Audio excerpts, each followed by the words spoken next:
Un cas extraordinaire de miracle du Padre Pio, la bilocation.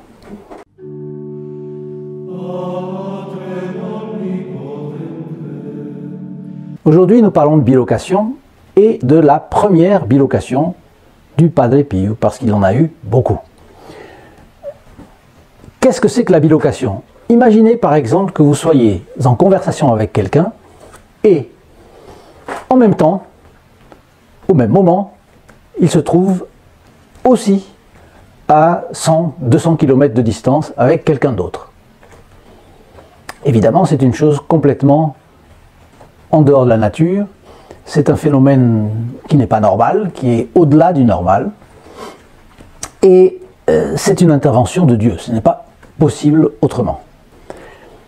Le Padre Pio était coutumier du fait, si on peut dire comme ça, mais la première fois est absolument sensationnelle, parce qu'en réalité, c'est une bilocation qui débouche sur d'autres bilocations. Donc, le Padre Pio est séminariste, il n'est pas prêtre, il est séminariste, il a 18 ans, et c'est le 18 janvier 1905. Vous voyez, j'ai tiré cela de ce livre d'un journaliste d'investigation espagnol qui s'appelle José María Zavala. Et il montre qu'un jour, la Sainte Vierge, et en réalité, ça commence différemment. En réalité, le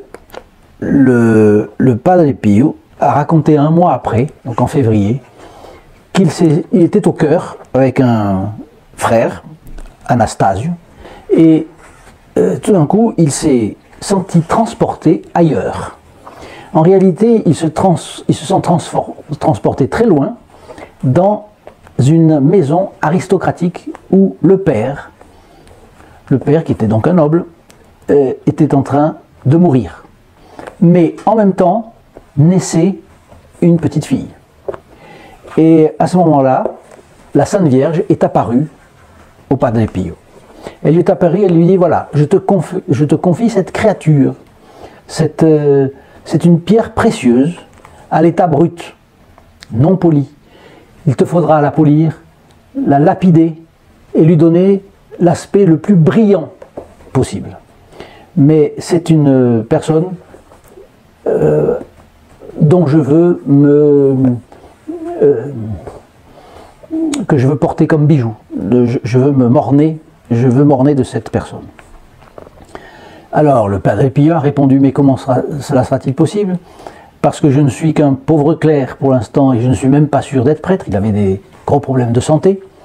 Et puis, même si je deviens prêtre, loin comme tout, comment est-ce que je vais la rencontrer? Et la Sainte Vierge a ajouté, n'aie pas le moindre doute. C'est elle qui viendra à toi et tu la rencontreras la première fois à la basilique Saint-Pierre. Bien. Mais il se trouve que le Padre Pio est devenu prêtre, il est devenu moine, capucin, donc il était consigné dans son monastère et il était bien sûr loin de la basilique Saint-Pierre. 17 ans après, donc la jeune fille est devenue étudiante, elle est devenue presque une femme, et elle a l'inspiration d'aller se confesser à la basilique Saint-Pierre.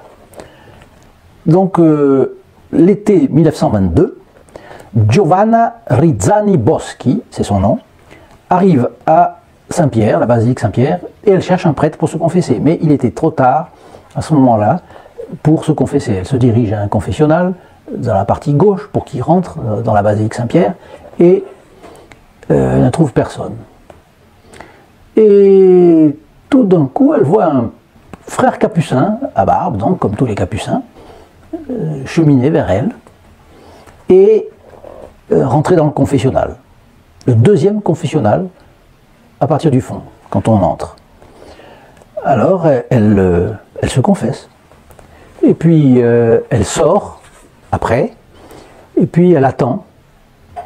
Elle attend. Elle voulait le saluer pour le remercier. Ça lui avait fait beaucoup de bien, semble-t-il. Et puis personne. Finalement, elle s'approche du confessionnal. Elle regarde.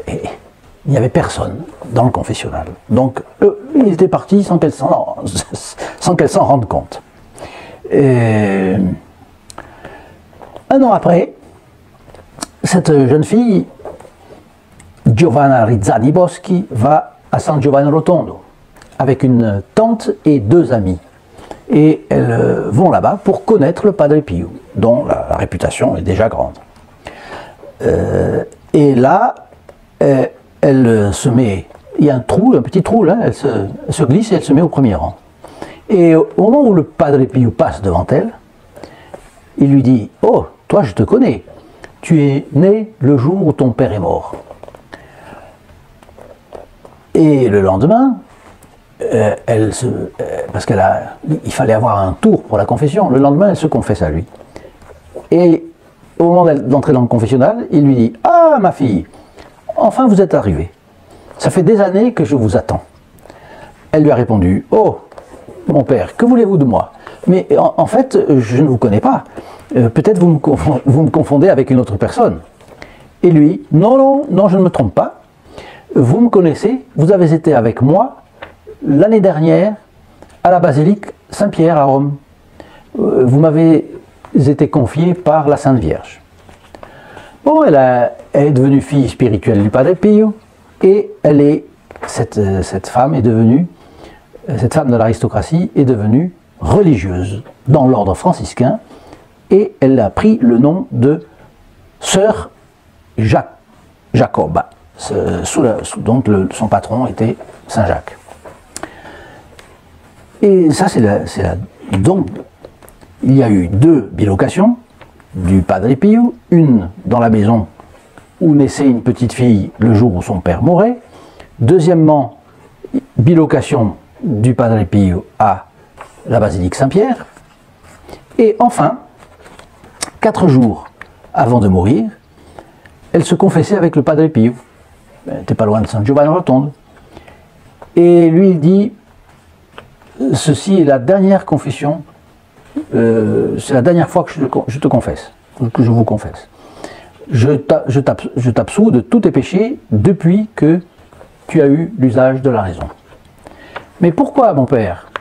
C'était en guise. Et lui, il a répondu, mais je t'ai dit que je ne pourrai plus te confesser, parce que je m'en vais. 4 jours après, le Padre Pio était mort.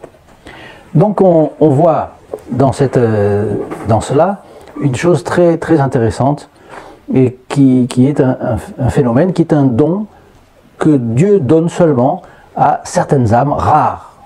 Le Padre Pio, lui, en plus, l'a eu très très souvent. Et il y a de très nombreux témoins que le Padre Pio, par exemple, a été vu lors de la canonisation de Saint Pie X. Et pourtant, il était à son couvent, et on l'a vu à son couvent. Mais pendant ce temps-là, beaucoup de gens qui le connaissaient et qui étaient à la canonisation de Saint Pie X s'y trouvaient aussi et l'ont vu. Donc c'est une chose qui ne souffre pas le doute, c'est arrivé, et cela nous apprend que le Padre Pio réellement était très chéri par Notre-Dame, mais on sait que ces choses-là ne sont pas données pour l'intérêt de la personne. Les dons, comme ça, les dons spirituels, les charismes sont donnés à quelqu'un pour le profit des autres. Et enfin, n'hésitez pas à partager cette vidéo avec vos amis, vos relations, vos connaissances, sur les réseaux sociaux, de telle manière que vous pourrez faire progresser cet apostolat comme il se doit.